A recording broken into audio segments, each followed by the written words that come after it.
Hi, in this video we will discuss about how to write an Arduino program to read an analog signal from the external world by using a potentiometer. Potentiometer is nothing but a variable resistance. As you vary the resistance, the output also will vary.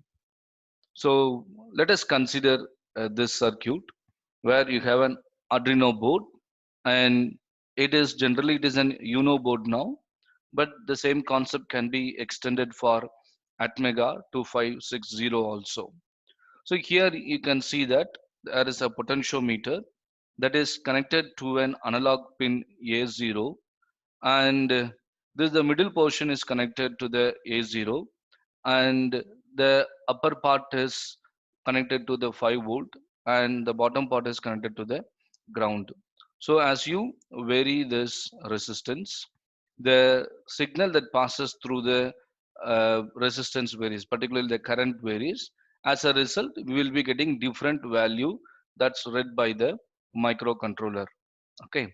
So now how to write a program for this? So what we'll write here is we will write a program where in a way that the potentiometer is connected to the input pin A0, and also we will take the value inside the microcontroller by using serial window. Let us see the value on the serial window screen.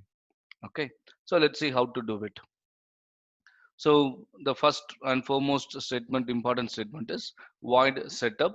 So void setup is written here.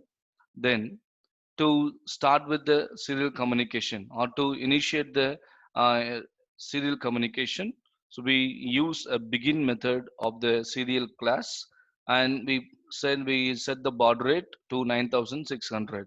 So 900 bits, 600 bits per second would be transferred. Then that is there in setup. Now in the loop statement, the loop statement is going to have the statements which are going to repeat continuously for infinite number of times. So neither takes an argument nor returns a data type, both setup and void. Now here we use a local variable here. Okay, since the Arduino supports the C++ constructs, so wherever we need, we can declare a variable. So we declared a variable int sensor value. So the sensor value can hold the integer type values, and for the sensor value, the signal will be given or value will be given from this function. It's an analog read function. So analog read is basically used to read analog signal into the microcontroller through analog input pins. You can see that. So we have connected this middle portion of the potentiometer to A0. Okay. So A0 is an analog input pin. So here the pin number is mentioned here as A0. If you know another pin number, correct pin number also, you can write it. So for us conveniently, we can write A0 pin number. So now when you supply an analog signal to A0, what will happen? It will be given as an input to the analog to digital converter, which is 10-bit analog to digital converter. This 10-bit analog to digital converter will convert that incoming current into a range from 0 to 1023. Okay, so this is basically a digital signal. So 000 10 numbers to 1023 as 1111 10 bits will be there.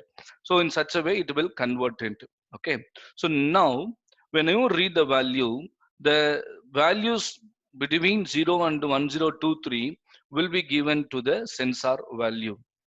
Okay, so then as we are interested in displaying this value, what we can use is we can use the println method. Okay, the print line method of the serial class, and by passing the value, what value we have to display? Sensor value. So sensor value, we can see the output on the screen. And also in order to give some delay between the values, we can give some delay. As you know, the delay within bracket, basically it provides the delay in millisecond. Got it? So delay you have given 1 here.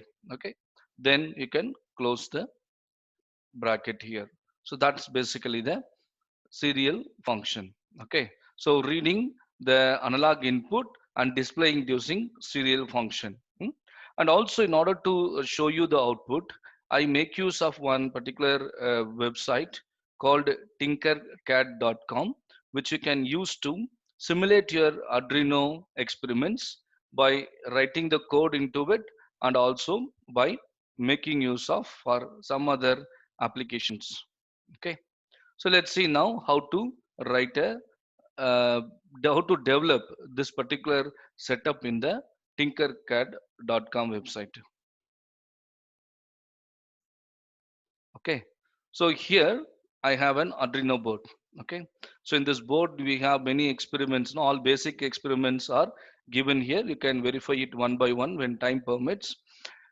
So here you have an Arduino board and a potentiometer is connected here, and also you have the power supply which is going to be enabled by using this USB. And then what we can do is, if you want to write a code, you can write a code, whatever the code that you want to load it onto this Arduino board. You can just go to the code, and here you have an option. So what we select is, we select a text, so that the Arduino code can be written, the sketch can be written here. Once the sketch is written, and also here you will be having your serial monitor. So if you want, you can enable the serial monitor. Since we are going to see the value, we can use this serial monitor. And if you want to move this diagram a little bit, you can move the circuit diagram to the left hand side. Then as this is kept open, now what we'll do, so this is the potentiometer. As I vary the potentiometer, the value read by the analog to digital converter will vary, and the corresponding digital values, which is basically displayed in an integer, will be displayed here in the serial monitor. So let us see how this is taking place. So just go here and start the simulation. So as you start the simulation, so here at this point now you have your potentiometer. So you can see that when I start the simulation is started here. You can see that now it is displaying at this point, it is displaying 307 in the serial monitor. Now if I move this here, you can see that the value is changed to 634. This is the value read by the digital to analog to digital converter. If I go here, you can see that 962 is the value that is read by the system. If I go to the maximum value, you can see that it is 1023. It's read by the analog to digital converter. So output of the A to D is now, it is giving 1023 for a maximum value. If I bring it to the minimum value, if we bring it to the minimum value, you can see that it's showing 0. So as you vary it, it will vary, and the corresponding value can be displayed on the screen. So this you can practice for different resistance values, and for different parameters you can vary it and you can check it. Thank you.